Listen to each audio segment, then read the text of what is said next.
sama-sama doakan, ya, supaya Allah gantikan yang terbaik. Tak ada apa yang boleh ganti, Mir.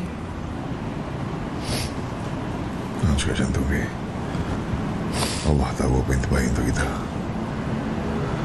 Mungkinlah keadaan sekarang ni sakit untuk kita terima benda ni.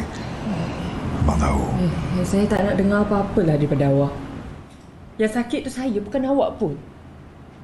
Awak keluar. Daripada bilik ni sekarang. Keluar. Keluar je lah daripada bilik ni. Bi. Keluar je daripada bilik ni. Bi, tu anak kita, anak abang.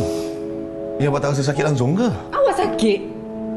Imir, awak tak rasalah sakit tu, Imir. Sebab awak yang menyakiti, bukan awak disakiti pun. Tolonglah. Saya penatlah tengok lakonan awak ni. Awak keluar, Imir. Awak keluar. Awak keluar. Keluar sekarang.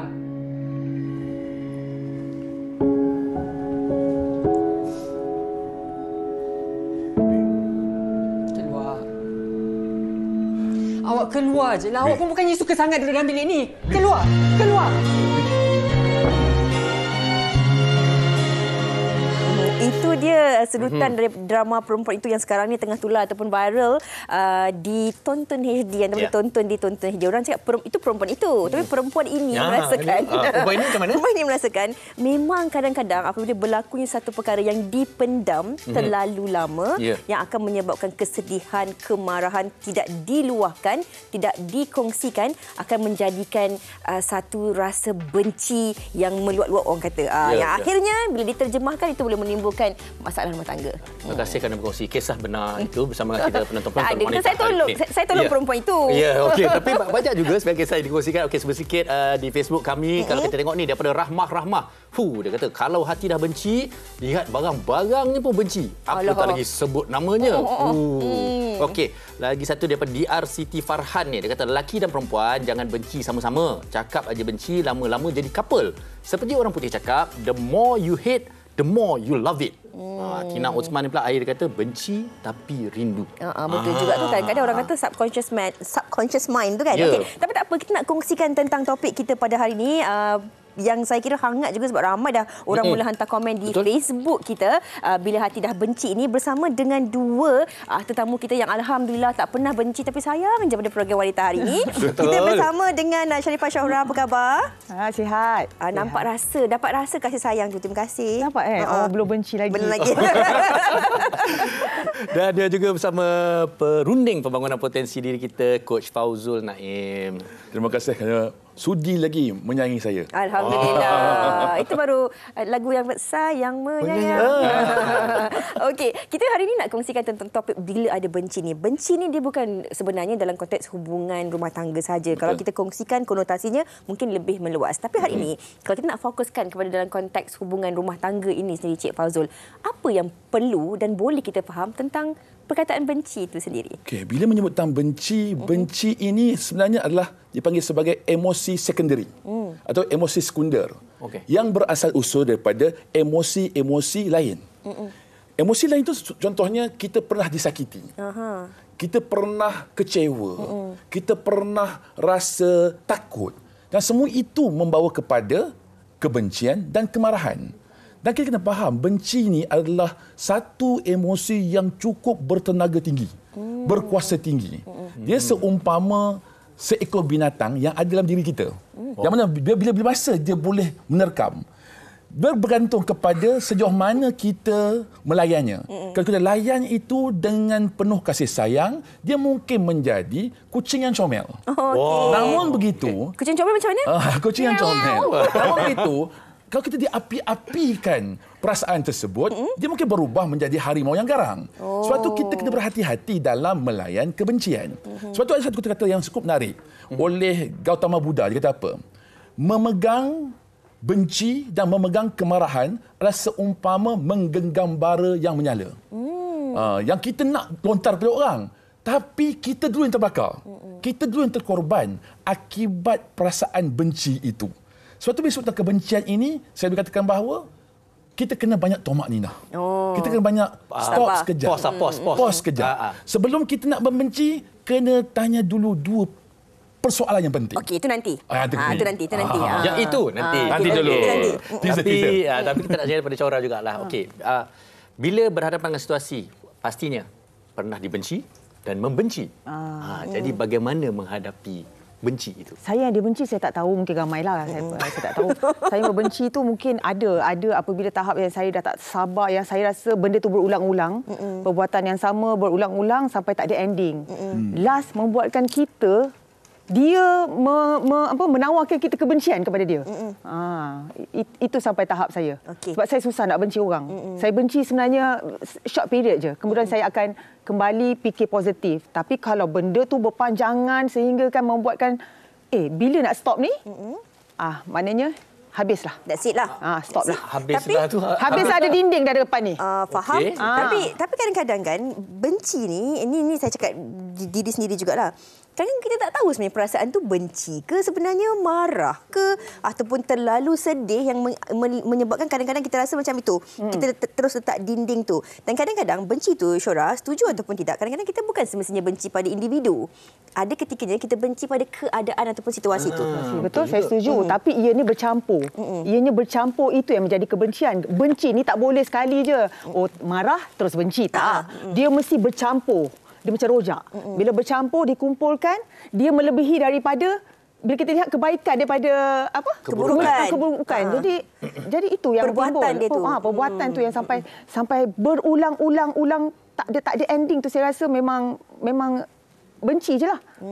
Apa lagi yang ada? Ada dinding kat depan tu. Okey, Coach, betul juga. Bila kita kata tentang ni, kadang-kadang kita selalu cakap, aku sebenarnya tak benci kau, tapi aku benci sikap kau. Aku sebenarnya bukan benci kau, aku tapi benci keadaan. Kan? Jadi, Coach, bila dalam keadaan macam mana kita sebenarnya nak tahu apakah sebenarnya kebencian kita itu? Kalau kata tadi, Tomak Ninahnya, posnya. Jadi, sepanjang proses tu, apa yang perlu kita perhatikan? Okey, saya setuju dengan apa Tuan sebut tadi. Persoalan manusia dan tingkah laku. Ramai orang menggabungkan kedua-duanya. Yang kita benci bukan manusia tu. Kita tak benci manusia tu. Kita tak benci tempat tu. Kita tak benci barang tu. Yang kita benci adalah perangai manusia itu. Kita benci suasana yang berlaku. Perbuatannya. Ini perkara yang kita kena sedar. Bahawa yang kita benci bukan manusia. Manusia kita kena hormat. Walaupun dia tu sebagai contoh, mungkin benda berlaku antara kita dengan adik-beradik. Kita dengan mak mertua. Kita dengan sahabat. Kita mungkin dengan orang jiran sebelah. Kita tak bencikan mereka. Kita benci perangai itu. Sebab itu kena faham dulu. Sebab apa? Kadang-kadang bila orang menggabungkan antara manusia dan perangai, antara perkara dengan situasi, itu yang menyebabkan lagi sukar untuk dia mengawal emosi. Lepas bila sebut tentang perkara ini, sebelum kita nak membenci, kita tanya dulu soalan. Sebab apa? Sebab ramai orang, dia benci terus. Dia tak pernah bertanya soalan. Pertama soalan, dia tanya balik. Apa sebab aku nak benci? Dan kenapa aku pilih untuk membenci? Ini perkara yang perlu ditanya. Sebab kadang-kadang orang tak pernah fikir bahawa rupa-rupanya benci ini adalah satu pilihan. Benci ini adalah satu pilihan. Kita boleh nak membenci, kita boleh nak sayang, kita boleh nak bercinta, kita boleh nak geram, sebab semua itu adalah pilihan kita. Dan pada satu ketika, ada setengah orang yang dulu kita pernah benci, akhir sekali, terlalu sayang. Sayang pula aku sekarang. Sebab apa? Sebab kita dah berjaya mengalihkan perasaan benci kepada perasaan sayang itu. Okey, lah angkat tangan. Silakan. Benci itu satu pilihan, tapi kadang-kadang kita bercakap dalam konteks kita membenci orang. Tapi ada juga dalam keadaan atau situasi, semalam sempat saya baca, ada juga dalam beberapa kes mereka merasakan mereka tak tahu kenapa diri mereka ni dibenci. Bermaksud mereka ni mangsa lah, macam tak ada sebab, mungkin disebabkan oleh faktor-faktor lain. Faktor-faktor situasi tadi, perangai, orang sekeliling. Contoh kalau dalam konteks hubungan hikayat perkahwinan ni, kadang-kadang dalam konteks hubungan antara ipar duai, menantu dan juga mentua. Kadang-kadang hubungan antara pasangan tak ada masalah. Tapi disebabkan oleh faktor-faktor sekeliling ini, menyebabkan si isteri ini dibenci. Jadi bagaimana kita nak melihat dalam konteks mereka yang menjadi mangsa ni pula? Bila sebut perkara ni, kita kena faham dalam hidup kita ni, kita ada 3 bulatan penting. Pertama, yang kita namakan sebagai bulatan keprihatinan. Banyak perkara yang kita ambil tahu. Masalah ipar duai, masalah mak mertua dan sebagainya. Tapi kena faham, ipar duai ke, mak mertua ke, kita tak boleh kawal mereka. Tak boleh kawal mereka. Yang kedua adalah dinamakan sebagai bulatan pengaruh. Maksud bulatan pengaruh adalah perkara-perkara yang kita boleh pengaruhi. Dan yang pengaruhi ini adalah orang yang mungkin ada hubungan dengan kita. Namun begitu, daripada bulatan yang dua ni, yang kita mampu kawal hanya satu bulatan saja. Yang kita namakan sebagai bulatan kawalan. Iaitu diri saya itu sendiri. Sebab tu bila sebut tentang persoalan, kita pun tak tahu kenapa mereka membenci. Kita kena tengok dulu persoalan kita. Macam mana kita nak jadi yang terbaik. Sudah. Kita yang terbaik. Kalau boleh nak jadi anak menantu yang terbaik. Nak menjadi isteri yang terbaik. Persoalan mereka membenci kadang-kadang ada sebab-sebab lain. Ada faktor-faktor lain yang menyebabkan benda itu berlaku. Mungkin bukan kita pun yang jadi penyebab kepada kebencian tu. Mungkin disebabkan ada pula saka-saka lain pula yang orang bawa dan dia passing pula pada kita. Yang menyebabkan orang kata apa? Kita pula dibenci disebabkan saka tu. Sebab tu tentang perkara ni, kita kena faham bahawa benci ni pula ada dua jenis pula. Ada yang dinamakan sebagai implosion. Implosion adalah letupan dalaman. Yang kedua, explosion, iaitu letupan luaran. Bila sebut letupan dalaman, persoalannya akan mengganggu emosi kita. Yang mana menyebabkan kita ni tak boleh move on. Kita tak boleh bergerak ke depan. Dan bila sebut tentang letupan luaran, kadang-kadang akan menyebabkan perhubungan kita dengan orang lain ada masalah. Kita mula tengok semua benda marahnya. Kata, tak boleh, aku tengok bayang dia pun tak boleh, tambah tengok orangnya. Ini perkara-perkara macam ni yang kita kena sedar. Yang mana kadang-kadang benda tu yang menyebabkan kita ni tak boleh menikmati kehidupan sepenuhnya. Yang sepatutnya kita hayati kehidupan itu, kan hidup kita amat singkat dalam hidup kita ni. Sebab tu kena hayati dengan sepenuhnya. Bukan ada lagu Bro Rimanti kata jangan ada dusta kan antara kita. Maksudnya kita jangan ada benci jugalah antara kita. Banyak lagu. Banyak lagu yang pasal benci ni. Lagi-lagi contoh nyanyi sikit. Benci tapi rindu. Benci tapi kerana kita Google lah. Kita Google. Okay, saya Google. Tapi betul lah, saya rasa sebenarnya hidup ni terlalu pendek lah untuk membenci. Betul. Rugi. Okey, saya nak baca komen dulu daripada Alia Maisara. Dia cakap bila ada benci atau tawa hati ni bahaya dalam sesebuah hubungan. Ia boleh hilangkan rasa kasih dan sayang pada pasangan. Selalu pendamkan rasa benci tanpa penyelesaian secepat mungkin akan menyebabkan retaknya sesebuah rumah tangga. Okey. Setuju ataupun tidak? Betul. Antara soalan yang saya nak tanya juga kepada Syurah ialah di mana itu salah satu daripadanya. Tapi bila kita ada satu kebencian, apakah langkah kita seterusnya? Kita nak berdepan, berkonfrontasi, ataupun kita biarkan dia je berlalu sampai apa nak jadi jadilah. Ataupun kita mengalah. Tapi mengalah geram juga. Selalu perempuan itulah last kali mengalah, apa lagi boleh buat pun. Okey, lain apabila kehidupan antara bercinta ni sebenarnya hari ini pun kita boleh benci, lepas tu besok kita cek lain, betul tak? Farin. Farin. Lepas tu tapi untuk bahagian perkahwinan lain. Perkahwinan ni macam mana pun kita benci dengan pasangan kita, kita kena hidup dengan dia lagi. Kita kena fikir yang kita ni tak nak kahwin berulang kali. Jadi kita kena hadapi, kita cuba dengan cara perbincangan. Mula-mula tak boleh perbincangan, kita bergaduh. Tak boleh bergaduh, kita cari orang tengah. Berbagai cara supaya hubungan itu, benci itu jangan sampai boleh membenci lah maknanya. Benci itu tetap ada kadang-kadang sebab kita jumpa ini, kita menghadap hari-hari tahu orang yang sama. Jadi perangai dia dengan kita memang jauh berbeza, tapi kita cuba cari kasih sayangnya kita dengan dia, cari simpati kita pada dia, kebaikan dia, berbagai benda yang membuatkan benci berkurangan dan kasih sayang atau bahagia itu akan berpanjangan. Betul tak? Okey, ini bermakna kita mencari sudut-sudut baik seseorang dan kemudian kita pertimbangkan. Tapi jangan masa kita marah. Betul. Sebab itu perlunya kita ada masa me time, kita keluar pada rumah dan kita duduklah dalam kereta ke restoran, kita berfikir. Allah akan kasih kita masa untuk cooling time tu, untuk kita berfikir. Tengah marah kita fikir memang semua benci, tak ada yang baik pun. Itu Tok Mak Nina tadi Jadi kita kena duduk diam dan berfikir. Dan kenali diri kita juga. Kena ada me time, kenali diri kita, healing. Tok Mak Nina tu penting. Kita orang kata ambil titik tengah lah. Pause. Okey. Tapi ini ada satu komen di Facebook ni daripada Raziah G. Dia kata, benci ni ada buruk dan juga baiknya. Saya ingat lagi kawan baik saya tak suka dan benci dengan seorang lelaki ni.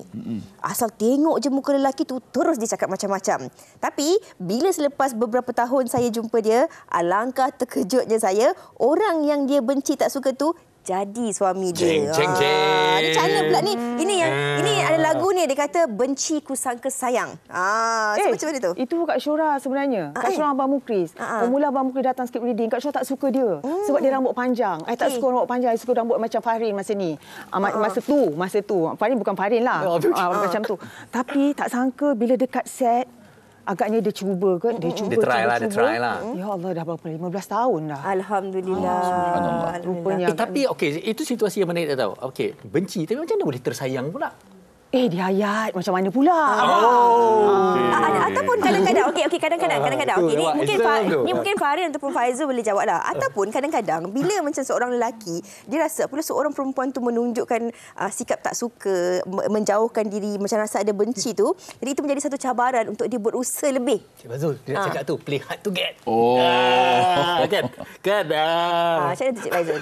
Bila menyebut tentang benci maupun sayang, dua-dua ini adalah yang dinamakan sebagai emosi. Sebab emosi ni di bawah kajian kecerdasan emosi ada banyak emosi kita. Benci, sayang, geram, semua itu adalah perasaan.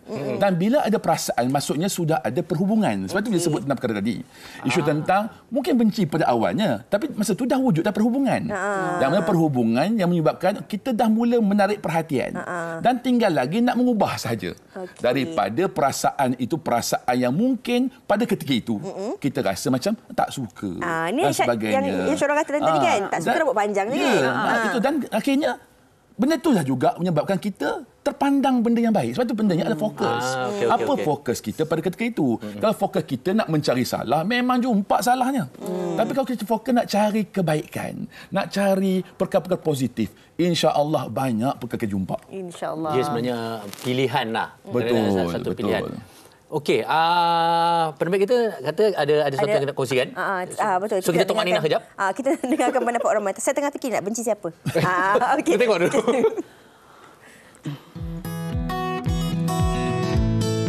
Okey, perasaan tawar hati itu normal bagi setiap pasangan.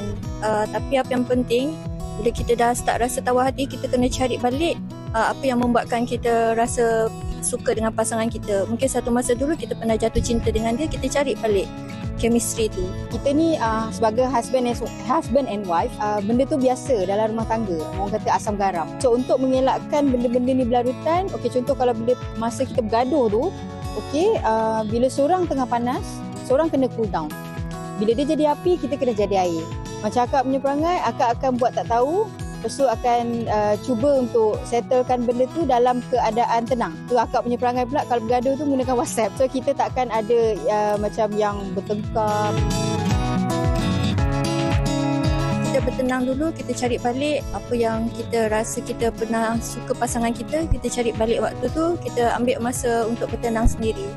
Sebenarnya benda macam ni tak elok untuk anak-anak sebenarnya. Bila kita bergaduh, bila anak-anak nampak kita bergaduh, macam kenapa mak dengan ayah aku ni tak sependapat. Kalau boleh elakkan benda-benda macam ni, kita bergaduh daripada anak-anak. Daripada yang pertama sampai yang paling hujung tu dia kata elakkan. Dua-dua pihak tak bolehlah saling membenci kalau betul kita nak sampai satu kata sepakat perdamaian. Kita kena cari jalan penyelesaian. Ini saya nak tanya kepada Syaura sendiri. Macam tadi Syaura sendiri ada pengalaman. Ini yang pengalaman Syaura ni orang kata benci tapi akhirnya jadi sayang kan. Tapi bila dalam konteks hubungan rumah tangga sekarang dah 15 tahun mendirikan rumah tangga. Kadang-kadang kita ni manusia tak lari daripada sikap sedih, marah. Ada ketikanya kita mula nak rasa macam benci dengan keadaan ataupun situasi. Apatah lagi kalau kita ada macam-macam tekanan. Tapi sebagai seorang Syaifah Syahura, bukan mudah kan sebagai seorang ibu, seorang isteri, seorang majikan, ada banyak urusan dan tanggungjawab yang harus diselesaikan. Bagaimana anda mengawal emosi anda bila tiba-tiba mungkin nak datangnya anasir-anasir itu tadi untuk mengawal keadaan tu? Okey, selalunya apabila saya dah umur dah mendewasakan kita kan. Kalau dulu kita bagai macam mana kan, kita tak boleh kontrol. Tapi lama-lama benda ni dah jadi pengalaman kita bagaimana kita nak handle. Sebab ada cara. Sebab kesibukan kita tu membuatkan kita akan lupa perkara-perkara yang kita rasa benda ni remeh-temeh. Buat pun kau nak panjangkan, kau letak aside.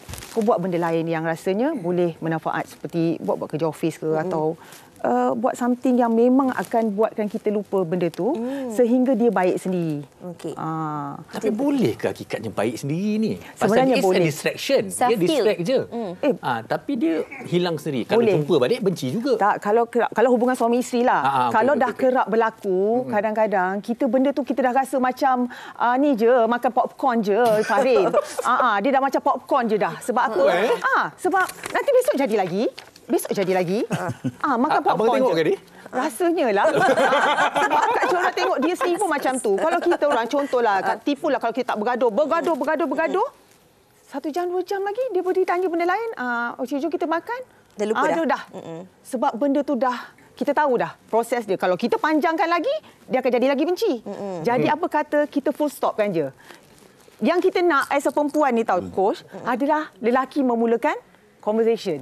Itulah adalah Dengar ni. Okey. pujuk tu dah tak ada dah. Pujuk nak dah tua dah nak pujuk pun tak adanya dah nak bagi bunga. Maknanya dengan satu ayat tu je tiba-tiba dah luruh. Tak pernah dapat bunga. Bunga kejap lagi dapat. Nanti tempat dia kat luar bagi dulu. Orang yang terpetik kat luar banyak bunga. Jadi itulah maksud dia. Anggap benda tu macam makan popcorn kecuali benda yang besar. Contohnya curang tu semua jangan tu settle sekarang. Itu macam makan steak. Habis pisau potong. Okey, sabar. Itu topik lain. Itu topik lain. Okey. Coach, ini kita gurau-gurau juga ni kan. Dan mungkin pengalaman penonton kita ada pengalaman yang sama dan sebagainya. Macam Syura katakan tadi, walaupun saya kata tu topik yang lain. Tapi bila kebencian tu, dia kadang-kadang ada puncanya. Kita dah kongsikan awal tadi. Faktor-faktor orang sekeliling. Komunikasi, macam Syura katakan tadi. Dah 15 tahun mendirikan rumah tangga, perlu ada seorang memulakan komunikasi untuk menyelesaikan masalah. Betul. Tapi kadang-kadang apabila berlakunya masalah benci ni yang menyebabkan akhirnya masalah ni tak dapat diselesaikan, tak ada komunikasi. Betul. Satu. Nombor dua, punca yang kita rasa kita tahu sebabnya, kita sabar, kita telan, kita pendam, kita tak nak berbincang. Isteri tak nak meluahkan, suami tak nak berhadapan dengan situasi dan juga masalah. Ini yang mungkin menyebabkan kebencian tu akhirnya meletup. Ini perkara yang penting sebenarnya. Tadi soalan pertama tadi, kita tanya tentang apa sebab aku pilih. Yang kedua, kena tanya balik diri kita. Ada tak peranan aku dalam kebencian tu?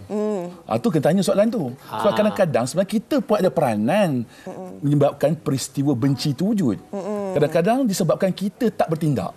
Kadang-kadang kita tidak berbincang. Kadang-kadang kita tak berkomunikasi. Kadang-kadang orang pun tak tahu, kenapa pula engkau kata aku benci kau? Dia pun tak tahu.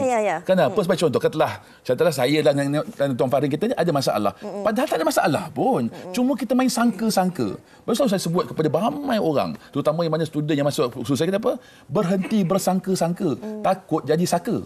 Sebab perkara ini, kalau main sangka-sangka, contohnya kita sangka macam, rupanya, Tuan Farid tak buat apa-apa pun. Dia tak buat apa-apa pun. Kita sangka dia buat. Kita sangka dia benci. Kadang-kadang kita sangka-sangka ni yang menyebabkan wujudnya perasaan tu. Sebab tu penting dalam hal ini, kena ada satu pihak ambil tindakan. Sama ada pihak tu orang yang satu lagi ataupun kita sendiri. Dan sudah tentu macam saya kata tadi, dah kita memukawal diri kita kena memilih untuk bertindak. Untuk menghadapi situasi sebegitu. Lepas tu saya suka bila sebut tadi makan popcorn. Menganggap ini sebagai makan popcorn. Sebab persoalannya adalah pertama, hal ni, mampu ke tidak kita memilih untuk memaafkan? Mampu ke tidak? Dan memaafkannya bukan sekadar memaafkan suasana, memaafkan manusia itu. Yang paling penting, maafkan diri kita dulu.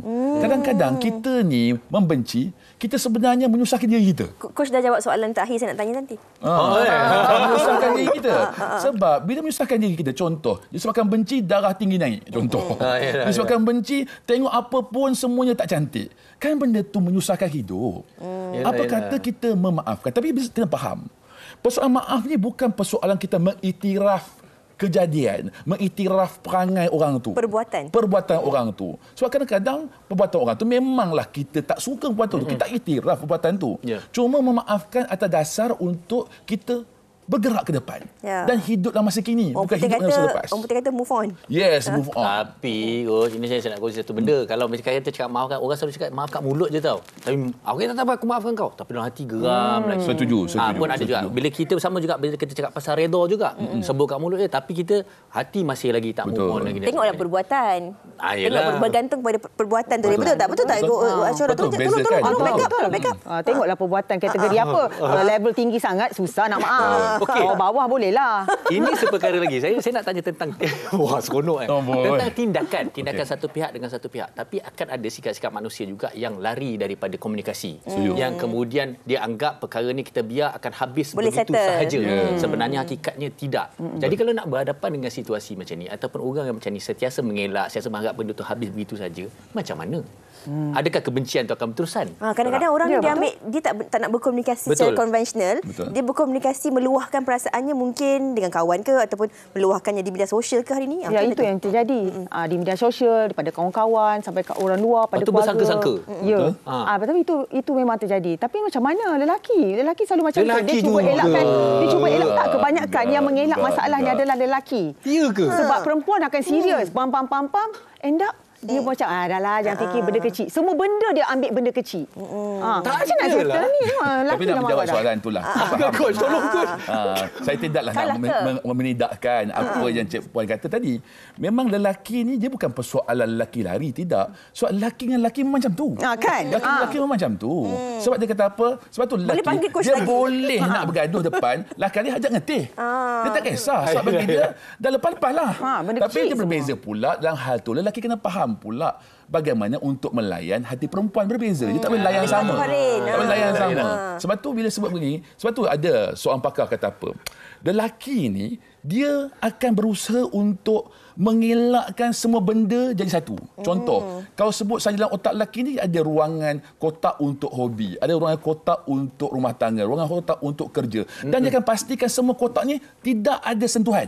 Tidak ada sentuhan. Tak bercampur lah. Berbeza pula dengan wanita. Semua kotak tu bersambung. Tapi saya rasa wanita ni, contoh apabila berlakunya keadaan satu masalah, kebiasaannya wanita inginkan penjelasan. Sebenarnya sekurang-kurangnya ada komunikasi untuk kita kongsikan tentang masalah tersebut. Tapi orang lelaki dia akan cakap macam tak ada apalah, benda tu tak ada apa. Sama ada dia akan memberi alasan, mencari alasan ataupun cuba menjawab tanpa bercerita tentang perkara yang sebenar. Setuju. Bukan saya lah tu. Tak cakap awak pun. Tapi benda tu penting. Kenapa? Sebab tu saya kata, kalaulah kita sebut sebagai pasangan hidup, tak kira lah pasangan hidup tu mungkin antara suami dan isteri atau pasangan duduk serumah, contohnya antara anak menantu dengan mertua, atau mungkin antara kita dengan jiran yang duduk sebelah menyebelah, atau mungkin dengan keluarga. Paling penting kena ada kefahaman, kena ada toleransi, kena ada rasa nak mewujudkan keharmonian. So macam saya kata tadi, hidup tak lama.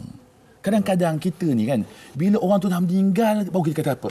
Ya Allah, aku tak sempat lagi minta maaf dengan dia.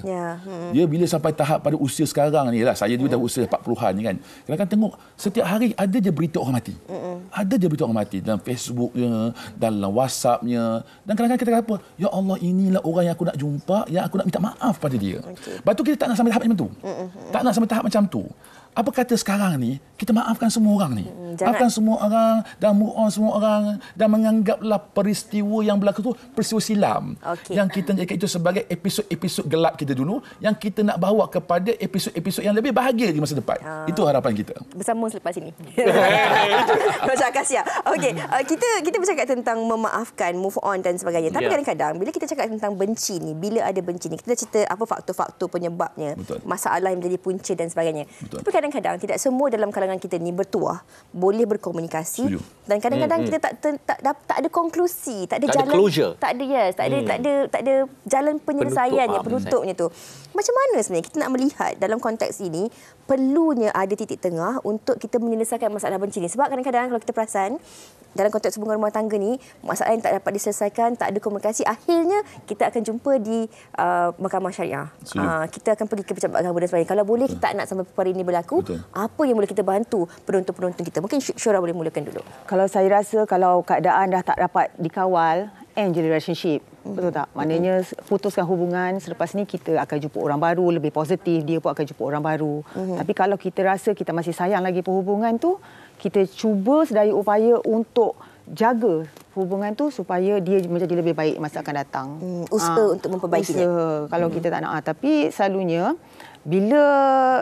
apabila lelaki menjadi khalifah yang sehingga membuatkan isteri tidak boleh bercakap apa pun, itu yang membuatkan isteri akan rasa simpan benci itu dalam hati. Kan?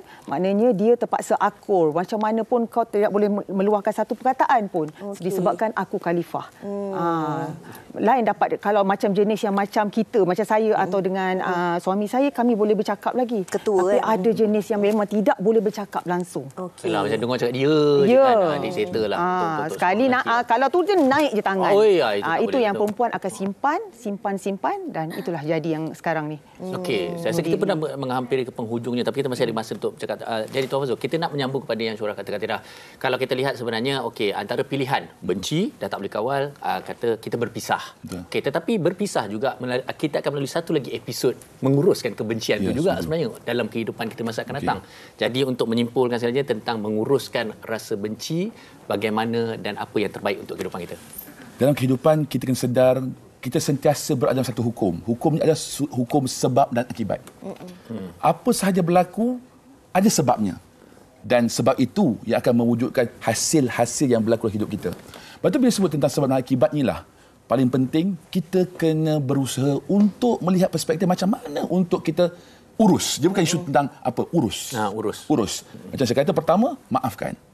Yang kedua adalah tumpu kepada masa kini. Kerana kita tak nak membawa benda ke masa depan. Kerana kadang-kadang yang kita lagi orang kata kesal, yang kita lagi sedih, kadang-kadang kebencian ini membawa pula kepada wujudnya kezaliman-kezaliman lain. Yang hinggakan, sebagai contoh, kita mungkin benci dengan suami, anak yang jadi mangsa. Kita mungkin benci dengan mak mertua, adik-beradik jadi mangsa. Kita mungkin benci dengan jiran, kadang-kadang kucing jadi mangsa. Betul juga. Kesan pula kat kucing tu kan. Kerana kita nak melepaskan kebencian itu. Sebab itulah hal ni, kita kena faham, kalau kita tidak mengurus, kadang-kadang benda itu di luar daripada rasional yang sepatutnya. Sebab itu penting kena berdekat masa kini. Dan paling penting, bila benci apa pun, kena lepaskan rasa ingin balas dendam. Kadang-kadang membenci ini membawa pula dengan satu lagi tambahan pula, nak balas dendam. Ini perkara yang kita tak nak berlaku. Ini mungkin banyak ada rasa ni dalam kalangan masyarakat kita. Betul. Sebab kita rasa bahawa aku terseksa, aku yang tersakiti. Tersakiti kan. Aku yang tersakiti. Sebab tu dalam hal ni paling penting kena mengurus. Dan sudah tentu paling mudah untuk mengurus adalah kembali kepada dia. InsyaAllah. Kerana apa? Kerana apa yang berlaku dalam hidup manusia ini juga adalah ketentuan dia. Betul. Perasaan benci pun dia yang bagi. Sayang dia yang bagi. Dan apa kata sekarang ni kita doakan hari ini. Tambah hari Jumaat ni lah. Amin. Dan yang hari yang penuh dengan makbulnya doa. Penuh dengan keberkatan. Kita doakan agar pertama Allah lunakkan hati kita. Agar sentiasa maafkan orang lain. Allah lunakkan adab kita, perlakuan kita agar sentiasa dalam keadaan panduan dia. Dan kita harapkan orang yang berserta kita pun maafkan kita kalau kita buat silap. InsyaAllah. Dan harapan perhubungan kita akan lebih harmoni. InsyaAllah hidup akan jadi bahagia. InsyaAllah. Saya nak cakap satu benda ni. Kemaafan dendam yang terindah. Lagu. Lagu Isya. Kemaafan dendam yang terindah. Awak ada single dulu kan? Tak ada. Okey, kita ucapkan terima kasih kepada Cik Fazrul dan juga Syaura di atas perbincangan kita hari ini. Kita kunci apa yang Cik Fazrul katakan tadi. Yang pertama, kita kena memaafkan. Nombor 2, kita kena let go. Kita kena melepaskan. Nombor 3, jangan ada dendam. Dan kita kena kembali kepada Yang Maha Esa. Itu yang paling penting. Kerana apa yang berlaku mungkin di atas kekilafan diri kita sendiri. Dan kalau jodoh tu tak berpanjangan, itu mungkin apa yang telah pun ditentukan dan tulis di Lauh Mahfuz. InsyaAllah sama-sama kita memperbaiki diri kita. Jangan ada dendam. Doakan kebaikan bekas pasangan kita ke pasangan kita dan sebagainya, insyaAllah. Semoga bahagia juga untuk kita semua, penonton-penonton juga. Dan semoga apa yang dikongsikan hari ini dapat membuka mata minda anda dan memberi manfaat yang berguna untuk kita meneruskan kehidupan seharian, insyaAllah. Jadi jangan ada benci. Kita berehat seketika. Kembali lagi selepas ini.